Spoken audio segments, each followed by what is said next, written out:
Igbo Chukwu chọrọ mma ma mee eze, ekele m ụnụ. Anyị alọghachila n'izu ụka ịkọrọ na akụkọ ọzọ n'ihe omume ufe ndị Igbo. Ọla mma. Papa. Achọrọ m ka gị na ụmụaka ndị ọzọ gezie ntị nke ọma iji wee mụta ọtụtụ ihe n'uru. Ọ dị mma, papa. Ọtụtụ oge ndị gara aga n'obodo Ụmụachara, otu nwata nwa agbọghọ aha ya bụ Ebere bi n'ime ya. Obodo Ụmụachara nwere nnukwu ahịa nke mkpọtụ ya bụ ihe na-akpọte ọha obodo ahụ n'ụra kwa ụbọchị.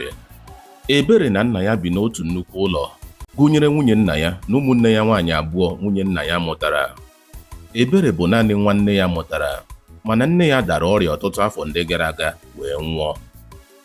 Oge ọ nwụrụ, nna Ebere ruru uju nwunye ya nke ukwuu, nke mere ka ndị ezinụlọ ya gbapụ gaa lụtara ya nwaanyị ọzọ, Nneka.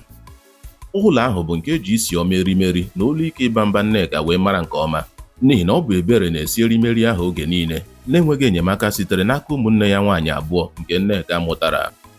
Kemgbe ọnwụ nne Ebere, ụwa ya tụgharịrị ma bụrụ nke ịkwa akwa arịrị na iru uju. Nna ya bụ nwoke nwere obiọma, mana ọ bụrụla onye nọpụrụ anọpụ pụọ n'ebe nwa ya nwaanyị Ebere nọ. O tinyere obi ya na uchu ya niile n'ebe ọrụ ya dị n'ihi iru uju ọnwụ nwunye mbụ ya. Naanị ihe na-akasi Ebere obi bụ akụkọ ifo ndị nne ya kọrọ ya n'okpuru otu osisi ọjị.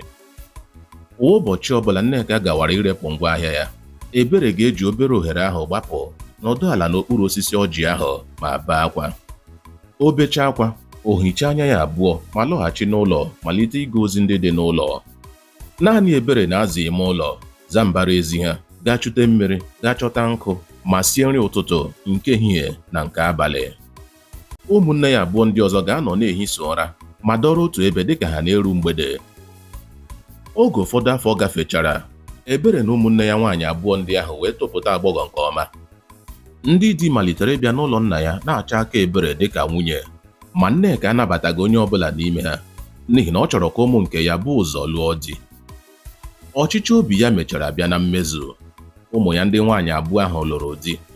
Emume ịgba nkwụ ha dara ụda nke ọma, nke mere ka onye eze obodo bịa ememme ahụ dịka onye ọbịa pụrụ iche n'ihi na nna Ebere bụ nwoke a na-akwanyere ùgwù n'obodo. Ma oge onye eze wụchara, ọ bụ ọkpara ya wee bịa ememme ahụ. N'ebe ahụ ka ọkpara eze zutere Ebere, onye nọ na-aga ozi ma na-ekesa erimeri. Ọ gwara nna ya onye eze na ya ahụla nwaanyị ọ chọrọ ịlụ. Oge abalị ise gafechara, onye eze kpọrọ ọkpara ya wee bịa lụrụ Ebere dịka nwunye.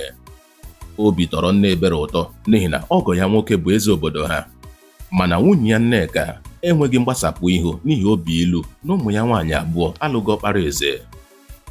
Oge izu anọ gafechara, ndị di ụmụ ndị nwaanyị Nneka kpọghachiri ha na be nna ha n'ihi na ha amaghị ka esi esi erimeri ya fọdụzie ego ozi ụlọ.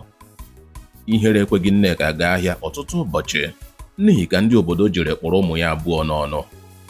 Ndị okenye na-ekwu sị, onye hapụrụ ụmụ nke ya na-azụ naanị nwa onye ọzọ ga-ebe akwa arịrị n'etiti abalị.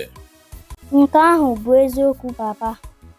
N'ebe a ka anyị ga-achịsa ọwa n'akụkọ nke taa. Ọla mma, anyị ga-alawa. Imeela, papa. Imeela. Onye ọma m, tutu ruokwa n'izu ụka ọzọ, ka emesịanụ. Ka emesịanụ. Ngwa kọba n'ọba soshal midia chanel anyị ugbu a. Gosi anyị na ị hụrụ ihe anyị na-eme n'anya, depụtara anyị uche obi gị, ma nyere anyị aka kesara ya ọha na eze. Daalụ sọ.